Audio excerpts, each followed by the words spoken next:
Say Ayo. From Teletubbies to a Salford-based film, Andrew McCrory Shand wrote the famous song Teletubbies Say Ayo and was producer for household names such as Leo Sayer, Billy Ocean and Sarah Brightman. But now, he composed the music for Salford and Manchester-based film Nobody Loves You and You Don't Deserve to Exist. I was lots of things before the children's TV, and children's TV came along and it just sort of carried me through and ended up doing Teletubbies and various other bits afterwards as well. Teletubbies being the most famous and the weirdest, I think, I have to say. The film is about Jack, a Manx character, and his struggling transitions from a child to adulthood, and the music portrays this with a medieval twist in modern time.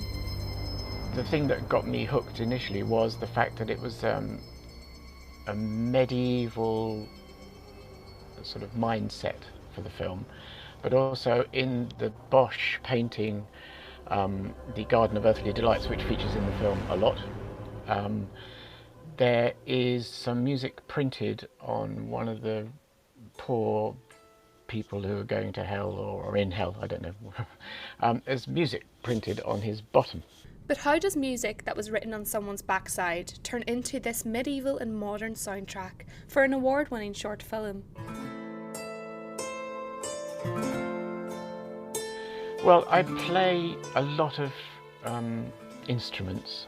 Piano is my main instrument, but I play a lot of downright bizarre instruments sometimes. And one of those instruments, which people in the music industry know it, the hurdy-gurdy, there's a wheel on the instrument that you have to turn, which plays some strings which are suspended over it. And you have like a wooden keyboard along the neck. If you imagine a guitar on its back on your lap. The Nobody Loves You and You Don't Deserve to Exist soundtrack has been nominated and won 5 awards, including the International Sound of Music Award, as well as a further 35 international awards. Jack Clark, the co-director for the movie, is a film master student at the University of Salford who says the music is unreal for a lad like him on a council estate in Salford. Yeah, I mean, I've always wanted Salford to be represented more than just music.